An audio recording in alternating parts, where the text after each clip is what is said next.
Evaluation. The expected outcomes are that the patient with acute pancreatitis will have adequate pain control, maintain adequate fluid and electrolyte balance, be knowledgeable about the treatment plan to restore health, get help for alcohol use and smoking cessation if needed. Chronic pancreatitis. Chronic pancreatitis is a continuous, prolonged inflammatory and fibrosing process of the pancreas.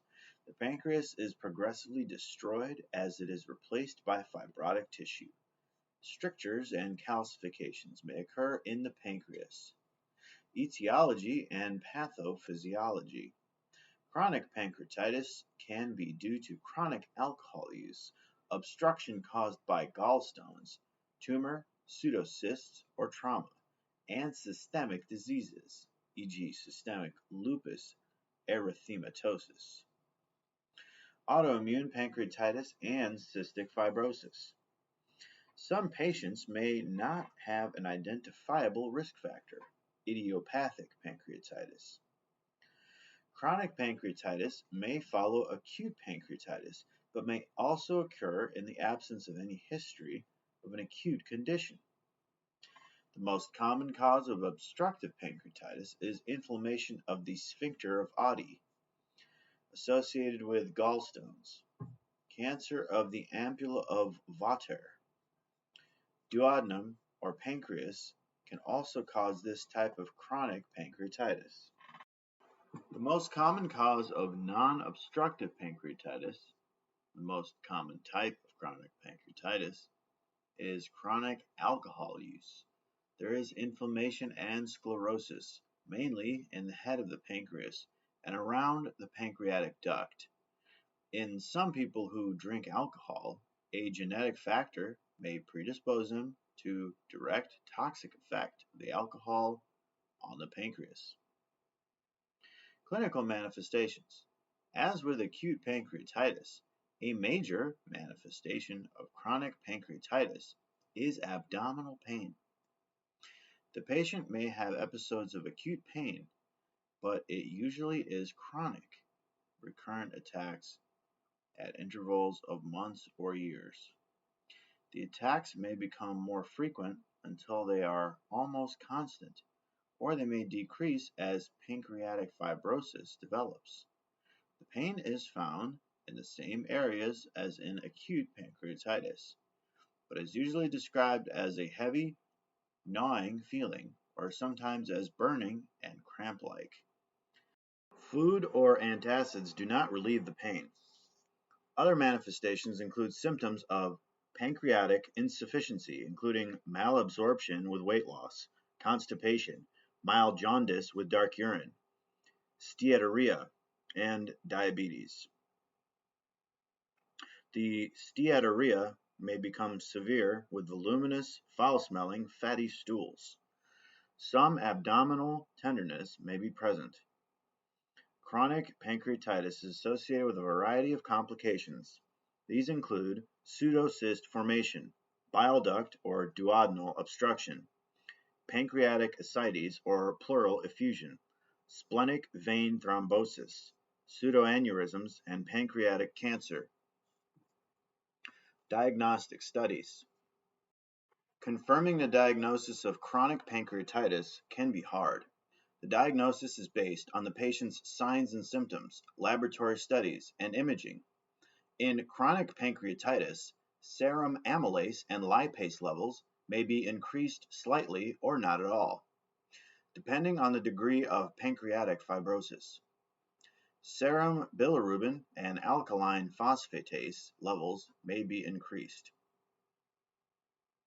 There is usually mild leukocytosis and a high sedimentation rate. ERCP can visualize the pancreatic and common bile ducts. Imaging studies such as CT, MRI, MRCP, abdominal ultrasound, and EUS can show a variety of changes, including calcifications, ductal dilation, pseudocysts, and enlargement of the pancreas. Stool samples are examined for fecal fat content. Deficiencies of fat-soluble vitamins and cobalamin, glucose intolerance, and diabetes may occur in those with chronic pancreatitis. A secretin stimulation test can assess the degree of pancreatic dysfunction. Interprofessional and nursing care. When the patient with chronic pancreatitis has an acute attack, the therapy is identical to that for acute pancreatitis. At other times, the focus is on prevention of further attacks, relief of pain, and control of pancreatic, exocrine, and endocrine insufficiency. It sometimes takes frequent doses of analgesics, morphine, fentanyl patch, Duragesic, to relieve the pain if dietary measures and enzyme replacement are not effective. Diet, pancreatic enzyme replacement, and control of diabetes are ways to control the pancreatic insufficiency. Small, bland, frequent meals that are low in fat content are recommended to decrease pancreatic stimulation. Smoking is associated with accelerated progression of chronic pancreatitis. Teach the patient not to consume alcohol and caffeinated beverages. If the patient is dependent on alcohol, refer the patient to other resources as needed. Pancreatic enzyme products such as pancrelipase, pancrease, Zenpep, Creon, Viocase, contain amylase, lipase, and trypsin. They are used to replace the deficient pancreatic enzymes. The enzymes are usually enteric-coated to prevent their breakdown or inactivation by gastric acid. They are usually taken with meals and snacks. Teach the patient and caregiver to monitor stools for steatorrhea to help determine the effectiveness of the enzymes. Bile salts may be given to help with fat-soluble vitamin A, D, E, and K absorption and prevent further fat loss. If diabetes develops, it is controlled with insulin most often, or oral hypoglycemic agents. Teach the patient about testing blood glucose levels and drug therapy. See Chapter 48. While acid-neutralizing drugs, e.g. antacids, and acid-inhibiting drugs, e.g. H2 receptor blockers, PPIs, may be given to control gastric acidity, they have little overall effect on patient outcomes. Antidepressants can reduce any neuropathic pain associated with chronic pancreatitis. Treatment of chronic pancreatitis sometimes requires endoscopic therapy or surgery. When biliary disease is present or obstruction or pseudocyst develops, surgery may be needed. Surgical procedures can divert bile flow or relieve ductal obstruction. A choledocogenostomy diverts bile around the ampulla of Vater, where there may be spasm or hypertrophy of the sphincter. In this procedure, the common bile duct is anastomosed into the jejunum. Another type of surgical diverting procedure is the Roux-en-Y pancreatogenostomy, in which the pancreatic duct is opened and an anastomosis made with the jejunum. Pancreatic drainage procedures can relieve ductal obstruction and are often done with ERCP. Some patients may have an ERCP with sphincterectomy and or stent placement at the site of obstruction. These patients need follow-up procedures, such as ERCP, to either exchange or remove the stent. Pancreatic cancer. There is a high mortality rate of pancreatic cancer, with the incidence almost equal to the mortality rates. The median age of diagnosis is around 71 years of age. Most pancreatic tumors are adenocarcinomas that begin in the epithelium of the ductal system. More than half of the tumors occur in the head of the pancreas. As the tumor grows, the common bile duct becomes obstructed and obstructive jaundice develops. Tumors starting in the body or the tail often remain silent until their growth is advanced. Most cancers have metastasized at the time of diagnosis. The signs and symptoms of pancreatic cancer are similar to those of chronic pancreatitis. The prognosis of a patient with cancer of the pancreas is poor. Most patients die within 5 to 12 months of diagnosis. The 5-year survival rate is only 8%. Etiology and pathophysiology. The cause of pancreatic cancer is unknown. Risk factors for pancreatic cancer include chronic pancreatitis, diabetes, age, cigarette smoking, family history of pancreatic cancer, high-fat diet, and exposure to chemicals such as benzodiazepine. Blacks have a higher incidence of pancreatic cancer than whites. The most established risk factor is cigarette smoking. Smokers are 2 to 3 times more likely to develop pancreatic cancer than non-smokers. The risk is related to both the duration and number of cigarettes smoked. Clinical manifestations. Common manifestations include abdominal pain, dull aching, anorexia, rapid and progressive weight loss, nausea, and jaundice. The most common manifestations with cancer of the head of the pancreas are pain, jaundice, and weight loss. In general, pain is common and is related to the cancer's location. The pain is often in the upper abdomen or left hypochondrium and often radiates to the back. It is often related to eating and occurs at night.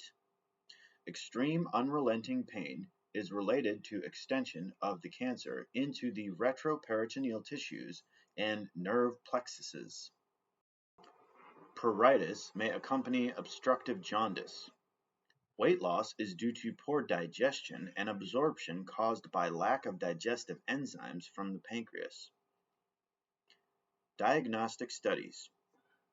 Abdominal ultrasound, or EUS, spiral CT scan, ERCP, MRI, and MRCP are the most often used diagnostic imaging techniques for pancreatic diseases, including cancer. EUS involves imaging the pancreas with the use of an endoscope positioned in the stomach and duodenum. EUS also allows for fine needle aspiration of the tumor for pathologic examination. CT scan is often the first study and gives information on metastasis and vascular involvement of the tumor. ERCP allows visualization of the pancreatic duct and biliary system. With ERCP, pancreatic secretions and tissue can be obtained for biopsy and analysis of tumor markers.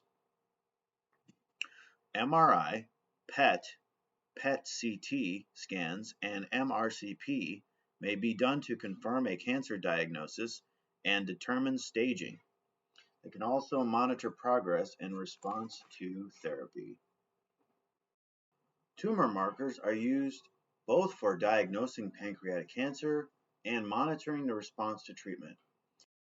Cancer-associated antigen 19-9, CA19-9, is increased in pancreatic cancer. It is the most commonly used tumor marker.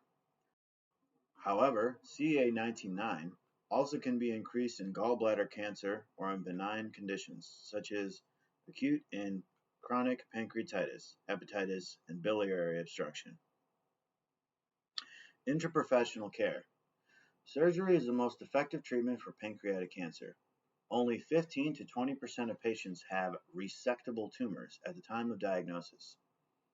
With the use of neoadjuvant chemotherapy treatment before surgery, more patients can eventually become surgical candidates. The type of surgery depends on the size and location of the tumor. Pancreatic head tumors require the classic Whipple procedure or pancreatic duodenectomy. In the Whipple surgery, the proximal pancreatectomy, along with duodenectomy, distal segment of the common bile duct and distal part of the stomach, partial gastrectomy, are removed together, followed by a surgical anastomosis of the pancreatic duct, common bile duct, and stomach to the jejunum. Pancreatic body and/or tail tumors require a distal pancreatectomy procedure. Sometimes a total pancreatectomy is done. It causes diabetes, and the patient is dependent on exogenous insulin and pancreatic enzyme supplementation for life. If the pancreatic tumor cannot be removed surgically, palliative measures such as cholecystectojejunostomy to relieve biliary obstruction and/or endoscopically placed biliary stents can be done. Radiation therapy alone has little effect on survival but may be effective for pain relief. External radiation is most common, but implantation of internal radiation seeds into the tumor has been used. The current role of chemotherapy is limited and can have a significant side effect profile. Chemotherapy usually consists of fluorouracil and gemcitabine, Gemzar, either alone or in combination with agents such as capecitabine, Xeloda, paclitaxel, Abraxane, erlotinib, Tarceva, or irinotecan onivide. Erlotinib is a targeted therapy drug. Nursing management, pancreatic cancer. Because the patient with pancreatic cancer has many of the same problems as the patient with pancreatitis, nursing care includes many of the same measures. Provide symptomatic and supportive nursing care. This includes giving medications and providing comfort measures to relieve pain. Psychological support is essential, especially during times of anxiety or depression. Adequate nutrition is an important part of the nursing care plan. Frequent and supplemental feedings may be needed. Include measures to stimulate the appetite as much as possible and to manage anorexia, nausea, and vomiting. If the patient is undergoing radiation therapy, observe for adverse reactions such as anorexia, nausea, vomiting, and skin irritation. The prognosis for a patient with pancreatic cancer is poor. A significant part of the nursing care is helping the patient and caregiver cope with the diagnosis and prognosis. Chapter 9 provides information on palliative and end-of-life care. Disorders of the biliary tract. Cholecystitis and cholecystitis. The most common disorder of the biliary system is cholecystitis, stones in the gallbladder. The gallstones may lodge in the neck of the gallbladder or in the cystic duct. Cholecystitis, inflammation of the gallbladder wall, is usually associated with gallstones. They usually occur together, although a person can have gallstones without cholecystitis. Cholecystitis may present acutely or chronically.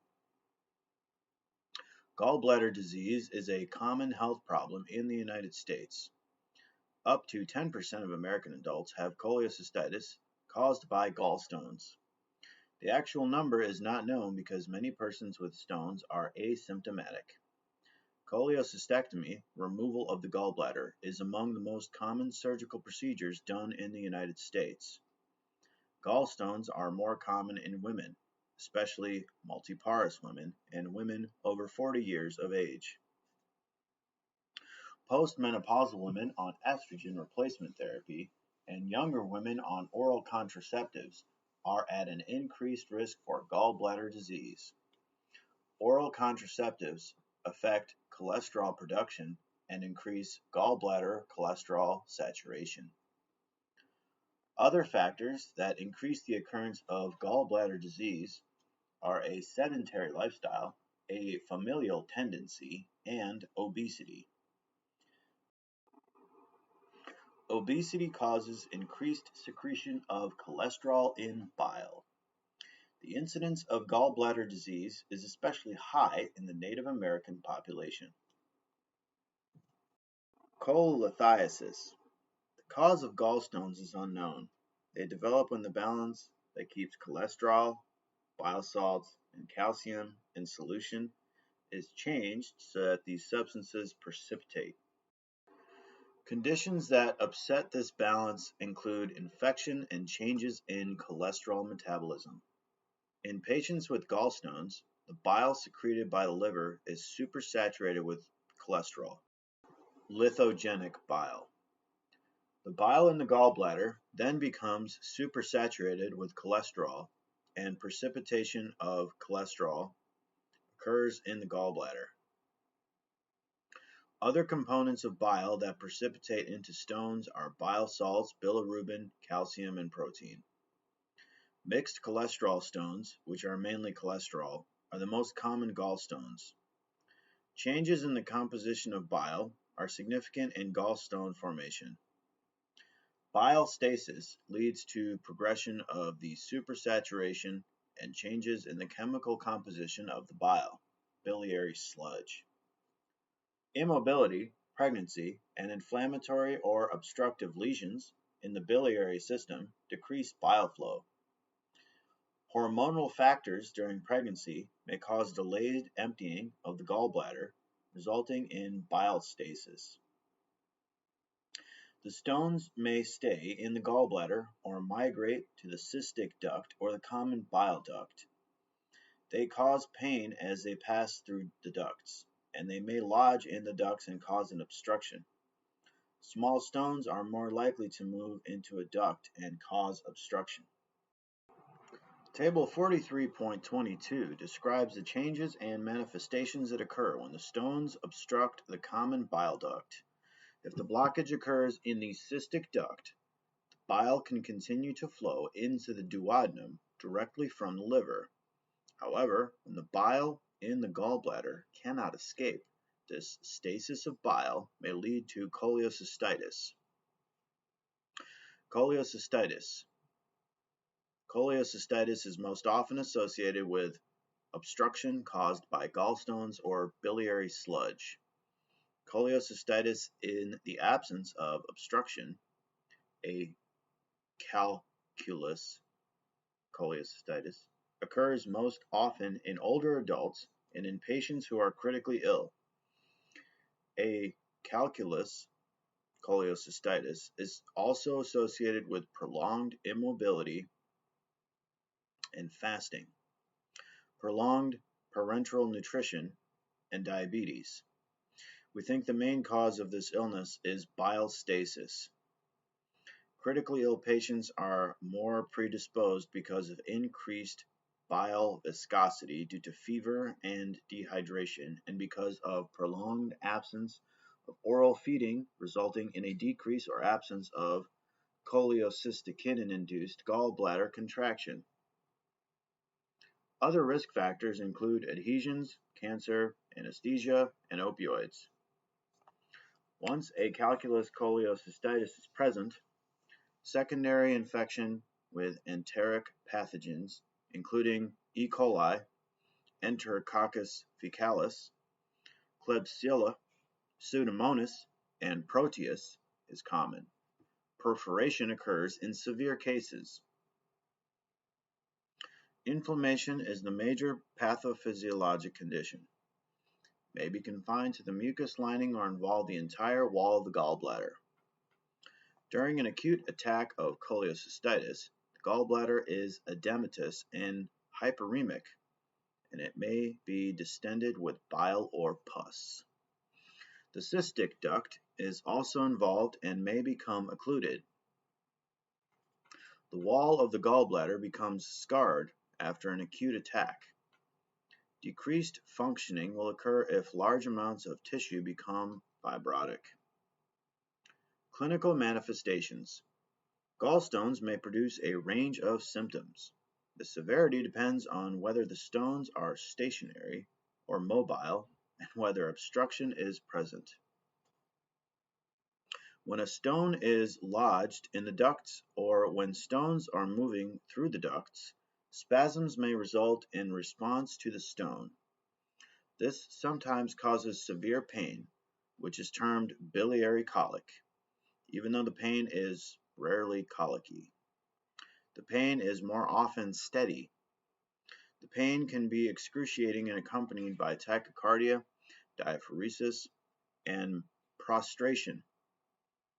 The severe pain may last up to an hour, and when it subsides, there is residual tenderness in the right upper quadrant. The attacks of pain often occur 3 to 6 hours after a high-fat meal or when the patient lies down. When total obstruction occurs, symptoms related to bile blockage occur. If the common bile duct is obstructed, no bilirubin will reach the small intestine to be converted to urobilinogen. Thus, the kidneys will excrete bilirubin, causing dark, amber to brown urine. Manifestations of cholecystitis vary from indigestion to moderate to severe pain, fever, chills, and jaundice. Initial symptoms of acute cholecystitis include indigestion and acute pain and tenderness in the right upper quadrant. Pain may be referred to the right shoulder and scapula. The pain may be accompanied by nausea and vomiting, restlessness, and diaphoresis. Inflammation results in leukocytosis and fever. Physical findings include right upper quadrant or epigastrium tenderness and abdominal rigidity. Chronic cholecystitis may present with a history of fat intolerance, dyspepsia, heartburn, and flatulence. Complications. Complications of gallstones and cholecystitis include gangrenous cholecystitis, subphrenic abscess, pancreatitis, cholangitis, inflammation of biliary ducts, biliary cirrhosis, fistulas, and rupture of the gallbladder, which can cause bile peritonitis. In older adults and those with diabetes, gangrenous cholecystitis and bile peritonitis are the most common complications of cholecystitis. Cholecystitis, stone in the common bile duct, may occur, producing symptoms of obstruction. Diagnostic studies. Ultrasound is often used to diagnose gallstones. It is especially useful for patients with jaundice because it does not depend on renal function, and for patients who are allergic to contrast medium. ERCP allows for visualization of the gallbladder, cystic duct, common hepatic duct, and common bile duct. Bile taken during ERCP is sent for culture to identify possible infecting organisms. Percutaneous transhepatic cholangiography is the insertion of a needle directly into the gallbladder duct, followed by injection of contrast materials. It is generally done after ultrasound shows a bile duct blockage. Laboratory tests may reveal an increased WBC count because of inflammation. Serum enzymes, e.g. alkaline phosphatase, ALT and AST, direct and indirect bilirubin levels, and urinary bilirubin levels may be increased if an obstructive process is present. Serum amylase is increased if there is pancreatic involvement. Interprofessional care. Once gallstones become symptomatic, definitive surgical intervention with cholecystectomy is usually needed. However, in some cases, conservative therapy may be considered. Conservative therapy. Cholelithiasis. The treatment of gallstones depends on the stage of disease. Bile acids, cholesterol solvents, such as ursodeoxycholic acid, or Ciadol, and quinodeoxycholic acid, quinodiol, are used to dissolve stones. However, the gallstones may recur. We usually do not treat gallstones with drugs because of the high use and success of laparoscopic cholecystectomy.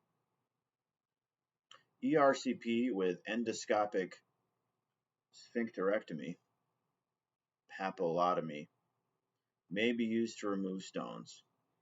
ERCP allows for visualization of the biliary system, dilation, balloon sphincteroplasty, and placement of stents and sphincterectomy. Special catheters with wire baskets or inflatable balloon tip may be used for stone removal.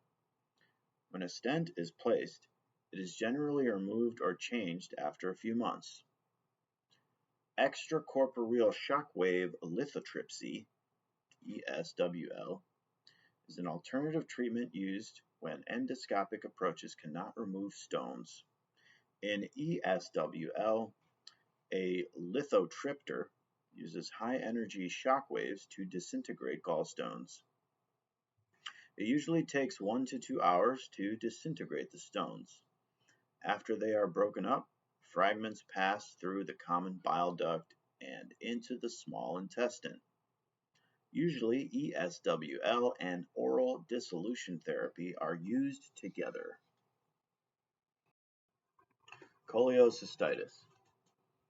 During an acute episode of cholecystitis, treatment focuses on pain control, control of infection with antibiotics, and maintaining fluid and electrolyte balance. Treatment is supportive and focused on symptom management. If nausea and vomiting are severe, NG tube insertion and gastric decompression may be used to prevent further gallbladder stimulation. A cholecystectomy may be used to drain purulent material from the obstructed gallbladder. Opioids are given for pain management. Anticholinergics may be used to decrease GI secretions and counteract smooth muscle spasms. Surgical therapy. Laparoscopic cholecystectomy is the treatment of choice for symptomatic gallstones. About 90% of cholecystectomies are done laparoscopically. In this procedure, the gallbladder is removed through 1 to 4 small punctures in the abdomen. The HCP makes a small cut below the umbilicus and inserts a needle into the area. CO2 gas is passed into the abdomen to expand the area, which allows the HCP to see the organs more clearly and gives more room to work. A laparoscope, which has a camera attached, and grasping forceps are inserted into the abdomen through the punctures. Using closed-circuit monitors to view the abdominal cavity, the HCP retracts and dissects the gallbladder and removes it with grasping forceps.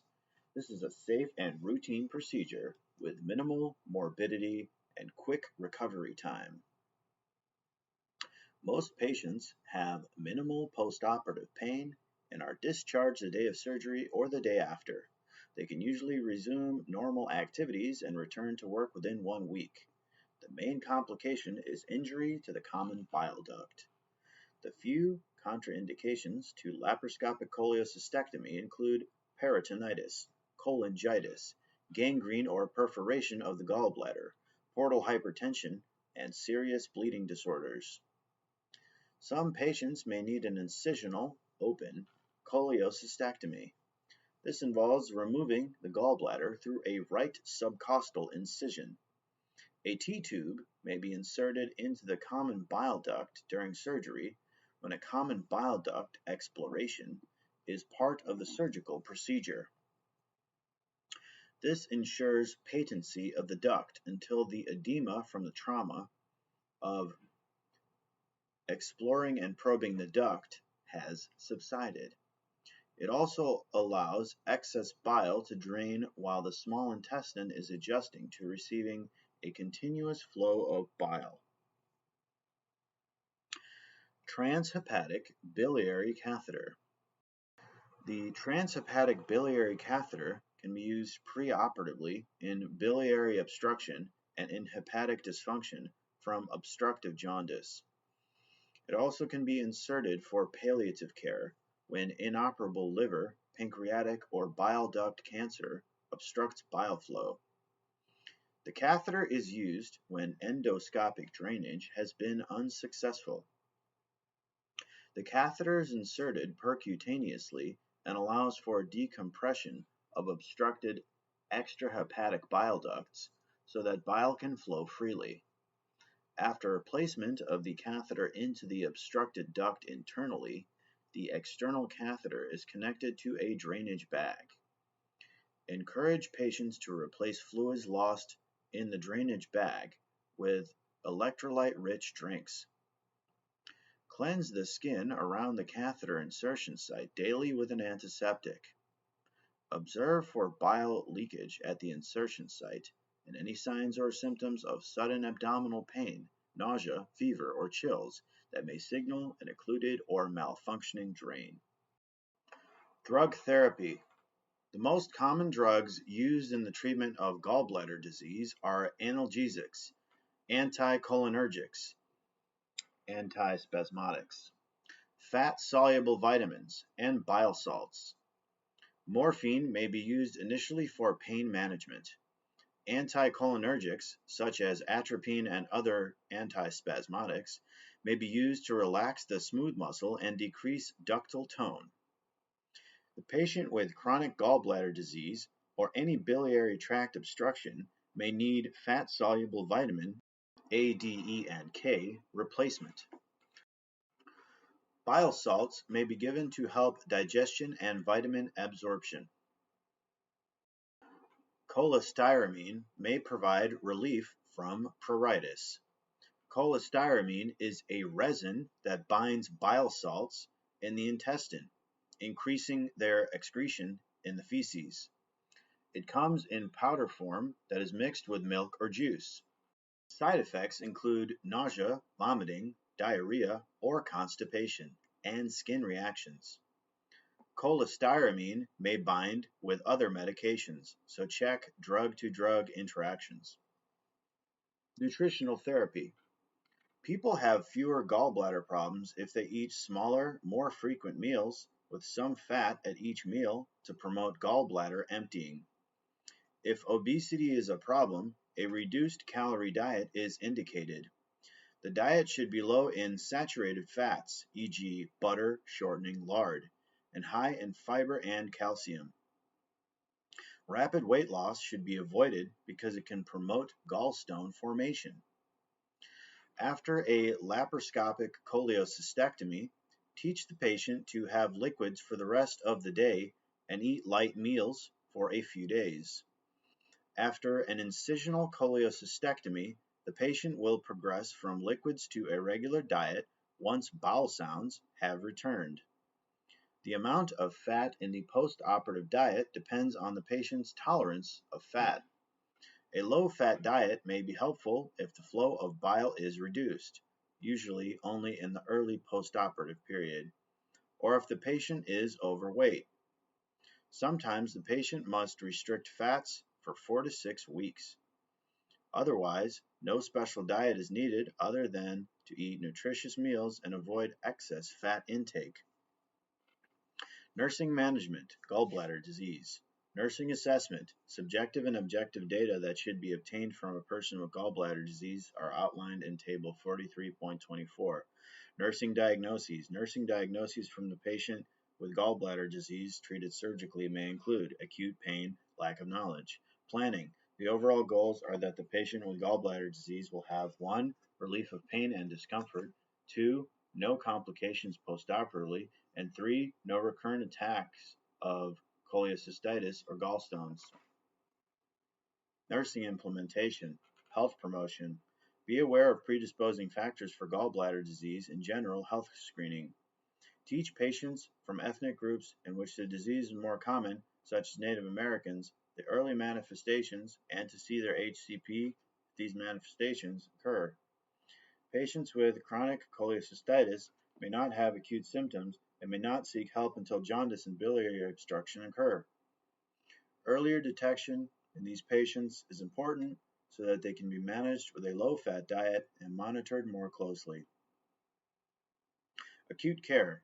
Nursing goals for the patient undergoing conservative therapy include 1. Treat pain, 2. Relieve nausea and vomiting, 3. Provide comfort and emotional support, 4. Maintain fluid and electrolyte balance and nutrition, and 5. Observe for complications. The patient with acute cholecystitis or gallstones often has severe pain. Give the drugs ordered to relieve the pain as needed before pain becomes severe. Observe for side effects of the drugs as part of the continued assessment. Nursing comfort measures such as a clean bed, comfortable positioning, and oral care are appropriate. Some patients have more severe nausea and vomiting than others. For these patients, an NG tube and gastric decompression may be ordered. Eliminating intake of food and fluids prevents further stimulation of the gallbladder. Oral hygiene, care of nares, accurate intake and output measurements, and maintaining suction should be a part of the nursing care plan. For patients with less severe nausea and vomiting, antiemetics are usually adequate. When the patient is vomiting, provide comfort measures such as frequent mouth rinses. Remove any vomitus at once from the patient's view. If itching occurs with jaundice, use measures to relieve itching. These can include antihistamines or other treatments as previously discussed. Assess for progression of the symptoms and development of complications. Observe for signs of obstruction of the ducts by stones. These include jaundice, clay-colored stools, dark foamy urine, staturia, fever, and increased WBC count. When manifestation of obstruction are present, bleeding may result from decreased prothrombin production by the liver. Common sites to observe for bleeding are the mucous membranes of the mouth, nose, gingivae, and injection sites. When giving injections, use a small gauge needle and apply gentle pressure after the injection. Note the patient's PT time and use it as a guide in the assessment process. Assessment for infections includes monitoring vital signs. Temperature elevation with chills and jaundice may indicate cholecystitis. Your care of the patient after ERCP with papillotomy includes assessment to detect complications such as pancreatitis, perforation, infection, and bleeding. Monitor the patient's vital signs. Abdominal pain, fever, and increasing amylase and lipase may indicate acute pancreatitis. The patient should be on bed rest for several hours and should be NPO until the gag reflex returns. Teach the patient the need for follow-up if the stent is to be removed or changed. Postoperative care. Postoperative nursing care after a laparoscopic cholecystectomy includes monitoring for complications such as bleeding, making the patient comfortable, preparing the patient for discharge. Patients may report referred pain to the shoulder because of the CO2 that the HCP uses to inflate the abdominal cavity during surgery. It may not be released or absorbed by the body. The CO2 can irritate the phrenic nerve and diaphragm, causing some difficulty in breathing. Placing the patient in the Sims position on the left side with right knee flexed helps move the gas pocket away from the diaphragm. Encourage deep breathing along with movement and ambulation. NSAIDs or codeine can usually relieve pain. The patient is allowed clear liquids and can walk to the bathroom to void. Most patients go home the same day. Postoperative nursing care for incisional cholecystectomy focuses on adequate ventilation and prevention of respiratory complications. Other nursing care is the same as general postoperative nursing care. If the patient has a T-tube, maintain the system and monitor T-tube function and drainage. The T-tube is usually connected to a closed gravity drainage system. If the Penrose or Jackson-Pratt drain or the T-tube is draining large amounts of bile, it is helpful to use a sterile pouching system to protect